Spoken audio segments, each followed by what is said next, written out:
Six JVR తక్కువ ధరలకే కాదు నాణ్యతకు కూడా మరో పేరు India's number 1 brand six JVR. ఇన్ని వేల కోట్ల రూపాయలను అసలు రీమాడిఫై చేయడంలోనే చాలా వరకు డబ్బులు ఎక్కువగా వృధా చేశారు. అదే ప్రాణహిత చేయగలగట చేసి ఉంటే ఈ పాటికి చాలా బాగుండేది. ఈయన చేసేది ఏంటంటే అందరు కూడా పైనుంచి కిందికి తెచ్చుకుంటారు, ఈయన కింద నుంచి పైకి తెచ్చుకుంటాడు. అంటే ఏంటి, ఎలాగైతే డబ్బులు ఎక్కువగా ఖర్చు పెట్టాలన్న దానికోసమే కాంట్రాక్టులు బతికించడం కోసమని ఆ అమ్మాయి కాంట్రాక్టర్ పేరు కూడా చెప్పింది, మెగా కృష్ణారెడ్డి పేరు కూడా చెప్పింది. ప్రతి కాంట్రాక్ట్ కూడా వాళ్ళకే ఇవ్వడం అనేది కూడా చేశారని. సో కాంట్రాక్టర్లు బతికించడం కోసం ప్రాజెక్టులు చేశారు తప్ప వీళ్ళకి నిజంగా కూడా దాంట్లో ఇరిగేషన్ వల్ల జనాలకు లాభం అవుతుంది, రైతులకు లాభం జరుగుతుంది. ఇంకా నవ్వొచ్చే విషయం ఏంటంటే ఆ కాళేశ్వరం వల్లనే అసలు మేము కట్టినందుకు వల్లనే ఈరోజు వరి ఉత్పత్తి అంత వచ్చిందన్నారు. అసలు అది లీకేజ్ అయిపోయినాక కూడా వరి ఉత్పత్తి అందరికంటే కూడా మన రాష్ట్రంలో ఎక్కువనే వచ్చింది. సో వీళ్ళు చెప్పేదానికి చేసిన దానికి పొంతన లేదు. కాబట్టి వీళ్ళు చెప్పిన ఏవైతే రిపోర్ట్స్ ఏవైతే వచ్చాయో వాటిని అన్నీ కూడా అనుసంధానం చేసుకొని ఈ రిపోర్ట్స్ ప్రకారంగా రాష్ట్ర ప్రభుత్వం దగ్గర ఉన్న ఏవైతే అన్నిటి కూడా కరెక్ట్గా చూసుకొని అసెంబ్లీ సాక్షిగా ప్రజలకు చెప్పడం కరెక్టే అనుకొని అక్కడ చెప్పి ఆ తర్వాత సిబిఐకి ఇవ్వడం జరిగింది. సో కేసీఆర్ గారు ఇప్పుడు అసెంబ్లీకి కూడా ఆయన రాకపోవడం కూడా చాలా అనుమానాలకు రేకెత్తించింది. ఆయన ఒక్కసారైనా అసెంబ్లీకి వచ్చి ఉంటే కొంతవరకన్నా కొంచెం వెసులుబాటు ఉండేదేమో. ఆయన రాకపోవడానికి కారణం ఏంటంటే ఈ తప్పు చేసినాడు కాబట్టి అందుకనే రాలేదని ఒక మెసేజ్ కూడా వెళ్ళింది. ఎన్నిసార్లు హరీష్ రావు మాట్లాడినా ఇంకా మిగతా వాళ్ళు ఎంత మాట్లాడినా కూడా దానికి సరైన న్యాయం చేయలేదనేది మాత్రం ఒక మెసేజ్ వెళ్ళింది. అది విషయం. అయితే కాంగ్రెస్ పార్టీ మొదటి నుంచి కూడా చెప్తూ వస్తుంది ఏంటంటే గత బీఆర్ఎస్ ప్రభుత్వంలో కాళేశ్వరం ప్రాజెక్టు కట్టడానికి కారణం అసలు అవినీతి కోసమే కట్టారు అనేది. ఎంతవరకు ఈ ఆరోపణలు నిజం ఉందంటారు? అంటే ముఖ్యమంత్రి కేసీఆర్ ఒక ప్రతిష్టాత్మకంగా తీసుకున్నారు. ఎలా తల్లి, ఇప్పుడు నువ్వు 38,000 కోట్లు ఉన్న దాన్ని తీసుకుని వెళ్ళి నువ్వు 1,00,000 కోట్ల వరకు నువ్వు రీడిజైనింగ్ అని చెప్పేసి ఏవైతే దాని బదులుగా ఒక 8 ప్రాజెక్టులు అయిపోయేవి అతి తక్కువ టైంలోనే, వాటికి అయ్యే అమౌంట్ని అంతా కూడా దీన్ని డబల్ చేసేసుకొని ఈ ఒక్క ప్రాజెక్ట్ మీదనే కాన్సన్ట్రేషన్ చేసి ఈయన మొత్తం కాంట్రాక్ట్ని బతికించడం కోసం చేసి ఉన్న డబ్బులన్నీ కూడా వాళ్ళ ఖజానాలు నింపాడు. అంతే తప్ప ఇంకా వేరే వరకు ప్రజలకు న్యాయం జరిగింది చెప్పు. ఈరోజు కాళేశ్వరం అనేది ఆయనకి ఏదో పెద్ద భగీరథుడిలాగా పేరు తెచ్చుకోవాలనుకున్నాడు, కానీ అది ఎప్పుడైతే అది లీకేజ్ అయ్యిందో దాన్ని ఇప్పుడు మళ్ళీ రిపేర్ చేయమంటున్నారు. అసలు వాటిని ముట్టుకుంటే ఇంకొక దగ్గర కూలిపోయే పరిస్థితి ఉందంట. దాన్ని ముట్టుకోకుండా వదిలేయడమే మంచిది అంటున్నారు. ఎందుకంటే ఇప్పుడు దాన్ని రిపేర్ చేస్తే ఇంకో 1,00,000 కోట్లు కావాలంటున్నారంట. అంటే కాళేశ్వరం అనే ఒక మహాసముద్రంలో మేడిగడ్డ కొంచెం కుంగితే దాన్ని మొత్తానికి ఆపాదిస్తున్నారని చెప్పి కవిత కొంచెం అనేది మరి వాళ్ళే డబ్బులు తిన్నారు కదా. ఇప్పుడు కవిత చెప్పినట్టు వాళ్ళ నాన్న తిన్నాడు, ఆయన తిన్నాడు అంటున్నారు కదా, వాళ్ళ చేతితో పెట్టించి అది రిపేర్ చేయించమనండి. మరి ఇప్పుడు కూతురు చెప్పింది కదా, మరి ఆ కూతురు మా నాన్నే తిన్నారు, మా బావయ్య తిన్నాడు అని వాళ్ళందరి పేర్లు చెప్పింది కదా.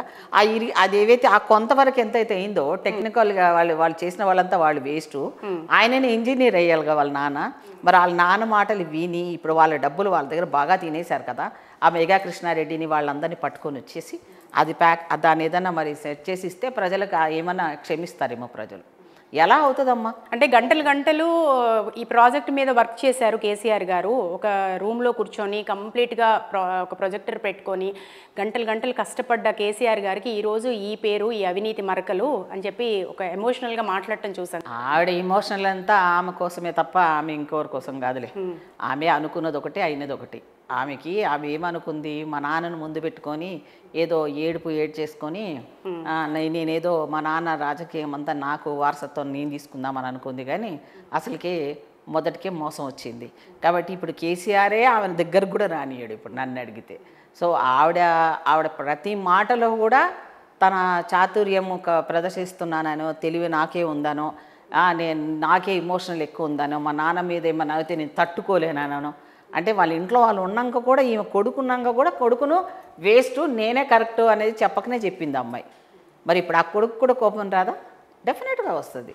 సో కవిత చేసింది ఏదైతే ఉందో ఆవిడ చేసింది రాజకీయంగా లబ్ధి కోసం అనుకుంది, కానీ అది రాజకీయ లబ్ధి కాదు. అమ్మాయికి వినాశకాలే విపరీత బుద్ధి అన్నట్టు ఆ అమ్మాయికి అలాంటి బుద్ధి రావడం నిజంగా ఈ టైంలో రావడం అనేది చాలా బ్యాడ్ థింగ్. ఇప్పుడు సిబిఐకి కాళేశ్వరం కేసు అప్పగించారు. గతంలో బండి సంజయ్ని తొలగించినప్పుడు బీఆర్ఎస్ బీజేపీ ఒక్కటే అన్న భావన ప్రజల్లో బలంగా వెళ్ళటం మూలానే కాంగ్రెస్ పార్టీకి విజయం దక్కింది అనేది అందరూ ఓపెన్గా చెప్తున్న మాటే. రేపటి రోజున క్లీన్ చిట్ కనుక కేసీఆర్కి ఇచ్చినట్టయితే మళ్ళీ బీజేపీ బీఆర్ఎస్ ఒకటే అన్న భావనతో చూద్దాంలే, wait and see, Congress party లబ్ధి పొందే అవకాశం కోసం ఎదురు చూస్తుంది అని అని అంటే రకరకాల విశ్లేషణలు వినిపిస్తున్నాయి. ఎందుకంటే సిబిఐకి ఇవ్వటం అనేది ఒక సంచలన నిర్ణయం.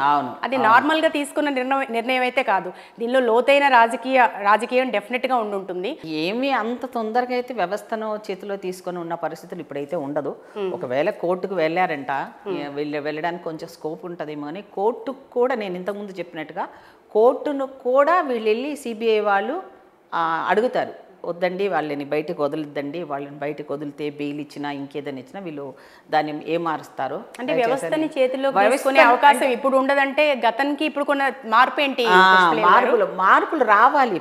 ఇప్పుడు ప్రజల్లో ఒక డౌట్ వచ్చింది కదా తల్లి, ఆ డౌట్ను గనక వీళ్ళు గనక ఎలాంటిది వేసినా, ఇప్పుడు ముందేమన్నాడు హరీష్ రావు గారు అందులో మాట్లాడినప్పుడల్లా మా మీద ఏ ఎంక్వైరీ అయినాయండి, మేము రెడీగా ఉన్నాం, మీకు దమ్ము లేదా, మీకు అది లేదా, ఇదని మమ్మల్ని రెచ్చగొట్టాడు. ఇప్పుడు వేసినాక మీరు అదెందుకు వేశారు, మళ్ళీ అందులో ఏమైనా వెసులుబాటు వెతుక్కుంటారేమో అంటే వెసులుబాటు వెతుక్కున్నారే అనుకో, వాళ్ళు తప్పు చేసినట్టుగా కదా.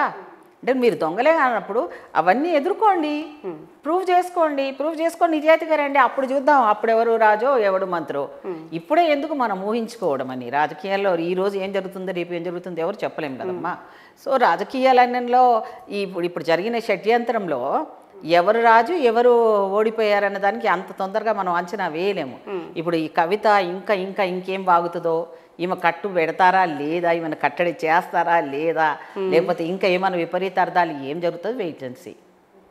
ఏదైనా మాకు మాత్రము కాంగ్రెస్ పార్టీ మాత్రం మేము అనుకున్నందుకు మాకు మాత్రం చాలా హ్యాపీగా ఉంది. ముఖ్యంగా ఈ కవిత విషయంలో అయితే నాలాంటి వాళ్ళకైతే చాలా హ్యాపీగా ఉంది. ఎందుకంటే ఇలాంటి కూతుర్లు, ఇలాంటి తెలివి లేని వాళ్ళు, ఏ సమయానికి ఏది మాట్లాడాలో తెలియకుండా రాజకీయం నాకే తెలుసు అనుకుని అతిగా వాగే వాళ్ళకి ఇలాంటి వాళ్ళు రాజకీయంలో సూట్ కారని చెప్పకనే చెప్పినట్టయింది. అపర చాణక్యుడు, తెలంగాణ జాతిపిత అనిపించుకున్న కేసీఆర్కి కాళేశ్వరం మరకలు ఎటు అంటుకున్నాయి.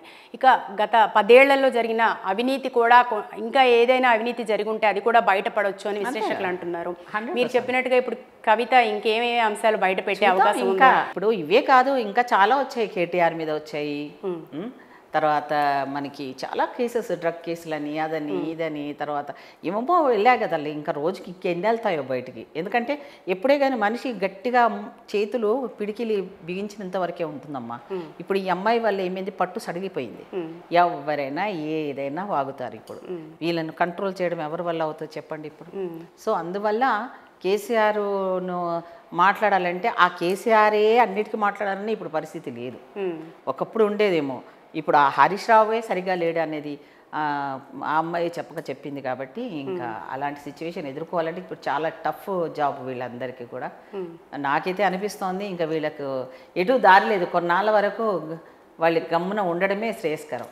బీజేపీలో ఓట్ల చోరీ జరిగింది అని రాహుల్ గాంధీ చేసిన, అంటే ఆధారాలతో సహా ఆరోపణలు చేశారు రాహుల్ గాంధీ. ఈసీకి చాలా జరిగాయి, ఈసీ మధ్య రాహుల్ గాంధీ మధ్య, కానీ ఎవరు ఏమీ సరైన సమాధానం అయితే ఎక్కడి నుంచి రాలేదు. మోడీ దొంగ ఓట్లతో ప్రధాని అయ్యారు అని ఆరోపించారు. అసలు ఏం జరిగింది? 100% ఇప్పుడు మోదీ గారు ఈవీఎంలను పక్కన పెట్టండి అని సుప్రీంకోర్టులో ఎప్పటి నుంచో పిల్లు వేశారు. అది కేసు ఇప్పుడు స్టిల్ నడుస్తున్నది, విత్ ఎవిడెన్స్తో సహా ప్రూవ్ చేయడం కూడా జరిగింది. గతంలో నుంచి దాదాపు 4-5 సంవత్సరాల నుంచి అది సుప్రీంకోర్టులో నడుస్తూనే ఉంది ఆ కేసు. కానీ ఎక్కడ కూడా వీళ్ళు పట్టించుకోవటం లేదు. అంతెందుకు ఇక్కడ కేసీఆర్ కూడా ఆ రోజులలో ఒక 5 లక్షల ఓట్లమ్మా అసలు తీసేశారు, కానీ ఎవరు ఇక్కడ ఏం పట్టించుకోలేదు. ఎందుకంటే ఇదంతా కూడా ఎలక్షన్ కమిషన్ అంతా వీళ్ళ చేతిలోనే ఉంటుంది. సెంటర్లో కూడా అలాగే జరిగింది. సో ఇప్పుడు రాహుల్ గాంధీ గారు దీన్ని ఖచ్చితంగా ఇంటింటికి వెళ్ళి తిరిగి ఎవిడెన్స్తో సహా చూపించినాక జనాలకు డౌట్ వస్తుంది, ఇప్పుడు నా ఓటు ఉందా లేదా అని ప్రతి ఒక్కళ్ళు మనం క్వశ్చన్ వేసుకున్న పరిస్థితికి వచ్చేసింది. అందుకని నిజంగా కూడా మోదీ చేసిన తప్పే ఒప్పుకోవాల్సిందే. దానికి సరి అయిన పనిష్మెంట్ కూడా మోదీ కూడా అనుభవించబోతాడు. ఎందుకంటే ఇప్పుడు రాబోయే బీహార్ ఎలక్షన్స్లో ఈయన ఎన్ని చెప్పినా కూడా మోడీ ఓడిపోవడం ఖాయము. రాబోయేది అక్కడ కాంగ్రెస్ పార్టీ 100%. సో పుష్పలీల గారు స్టూడియోకి వచ్చి మీరు చక్కగా అనాలిసిస్ చేశారు. అంటే సెంట్రల్ బ్యూరో ఆఫ్ ఇన్వెస్టిగేషన్కి కాళేశ్వరం కేసు బదిలీకి సంబంధించి కావచ్చు, అలాగే కల్వకుంట్ల కవితపై వేటుకు సంబంధించి కావచ్చు, చాలా చక్కగా అనాలిసిస్ చేసినందుకు థ్యాంక్ యూ సో మచ్ అండి. థ్యాంక్ యూ మా మీకు కూడా థ్యాంక్ యూ.